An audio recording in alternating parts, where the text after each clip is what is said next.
Думай о пенсии с молоду. В России началась весенняя сессия пенсионной грамотности для старшеклассников и учащихся колледжей.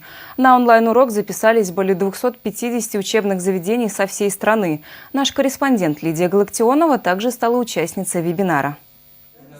Тема онлайн-урока «Все будущее пенсии для учебы и жизни». Перед лектором стоит непростая задача – рассказать о серьезных вещах доходчиво и интересно. Я хотела бы, чтобы вы в чате сразу ответили, как вы думаете, зачем молодым людям думать о пенсии уже прямо сейчас? Расчет оказался верным, вопрос зацепил, и тут же в чате посыпались ответы. Одинцовская, СОЖ номер 8, думаем о будущем. Нижегородская область, Дзержинск. Нужно в молодом возрасте работать на официальной работе, чтобы накапливалась пенсия. Как формируется пенсия, для чего нужен СНИЛС, чем опасна зарплата в конвертах, как пользоваться электронными услугами пенсионного фонда.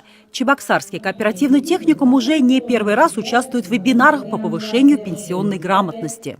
Дети очень хорошо реагируют на такие уроки, живо воспринимают информацию, потом мы обсуждаем.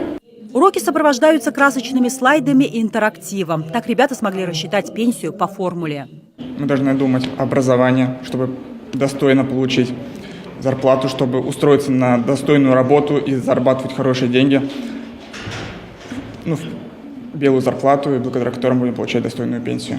Нужно накапливать баллы, и что чем раньше ты начнешь, тем лучше, тем будет больше пенсии. Интересно, что и из других городов учебные заведения тоже отвечают, и это интересно, и общение получается. Знания о формировании будущей пенсии – это часть большого проекта. Бесплатные онлайн-уроки проводятся в рамках всероссийской программы «Дни финансовой грамотности в учебных заведениях». Это совместный проект Минфина, Минобразования и Банка России.